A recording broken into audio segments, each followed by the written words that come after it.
अरविंद केजरीवाल को दिल्ली हाईकोर्ट से बड़ा झटका लगा है। कोर्ट ने केजरीवाल की गिरफ्तारी को सही ठहराया है। कोर्ट ने आदेश में कहा है कि केजरीवाल की गिरफ्तारी गलत नहीं है, वैध है। कोर्ट ने उस याचिका को खारिज कर दिया जिसमें सीएम ने ईडी की गिरफ्तारी को चुनौती दी थी। केजरीवाल के वकील अभिषेक मनु सिंघवी ने कोर्ट के सामने कहा कि चुनाव से रोकने के लिए अरविंद केजरीवाल को गिरफ्तार किया। इस पर कोर्ट की टिप्पणी थी कि अदालतें कानून के हिसाब से चलती हैं, सियासी दबाव से नहीं। कोर्ट ने आगे कहा कि राजनीति का प्रभाव सरकारों पर होता है। हाईकोर्ट ने आज एक लंबी लकीर खींच दी है जिसमें याचिकाकर्ता को राजनीति से परे हटकर कानूनी मामले को देखने की बड़ी सलाह दी। जस्टिस स्वर्ण कांता शर्मा ने केजरीवाल की याचिका को खारिज करते हुए ईडी की तरफ से कोर्ट के सामने रखे गए दस्तावेजों सामग्री को सही ठहराया। कोर्ट ने कहा कि ईडी की जमा की गई सामग्री से पता चलता है कि अरविंद केजरीवाल ने आबकारी नीति बनाने में साजिश रची और अपराध की आय का इस्तेमाल किया। ईडी ये साबित करने में सक्षम रही कि हवाला के जरिए गोवा चुनाव के लिए पैसा भेजा गया। दिल्ली हाईकोर्ट ने अपने फैसले में माना कि अरविंद केजरीवाल कथित तौर पर शराब नीति बनाने, बदलने, रिश्वत लेने में व्यक्तिगत रूप से और आम आदमी पार्टी के राष्ट्रीय संयोजक के तौर पर शामिल थे। अरेस्ट है वो लीगल बताया कोर्ट ने। अरेस्ट के लिए जो है मटेरियल है ये बताया। स्टेटमेंट्स और हमने पूरा केस फाइल देखी, उसमें से हमें सारा तथ्य मिला है। हवाला ऑपरेटर्स के जो स्टेटमेंट्स है, आपके कैंडिडेट खुद का स्टेटमेंट है, पैसे कहां से कैसे गया वो सारा जिक्र है, वो सारा कोर्ट ने माना। इसके अलावा कोर्ट ने केजरीवाल के वकील अभिषेक मनु सिंघवी के उस आरोप को भी खारिज कर दिया जिसमें उन्होंने कहा था कि चुनावों से रोकने के लिए सीएम को गिरफ्तार किया गया। इस पर कोर्ट ने कहा कि कोर्ट का संबंध संविधान से है, राजनीतिक नैतिकता से नहीं। यहाँ विवाद केंद्र सरकार और दिल्ली के मुख्यमंत्री का नहीं है बल्कि ईडी और अरविंद केजरीवाल के बीच का है। कोर्ट पर बाहरी या राजनीतिक कारकों का प्रभाव नहीं होता है।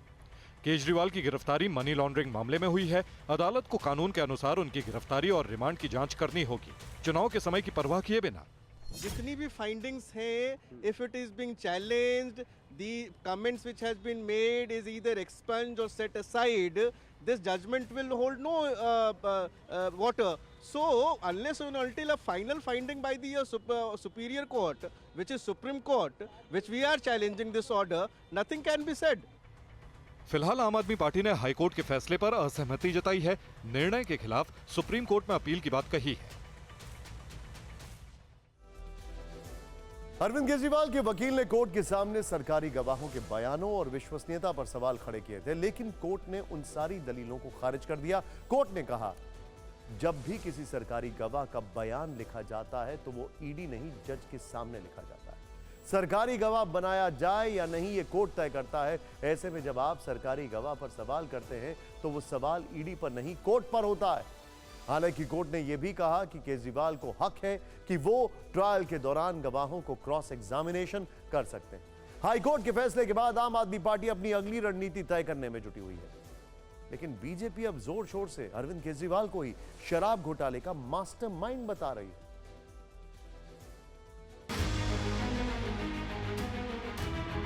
भारत की राजनीति में आजादी के बाद से लेके सबसे बड़ा राजनीतिक षड्यंत्र है, क्योंकि शराब घोटाला तो भारतीय जनता पार्टी ने किया है। वहां तो मनी ट्रेल मिल गया, 60 करोड़ का मनी ट्रेल मिल गया, लेकिन कोई कार्रवाई अब तक भारतीय जनता पार्टी के नेताओं पर नहीं हुई। तथ्यों के कठोर धरातल पर आम आदमी पार्टी का अहंकार चकनाचूर हो गया है।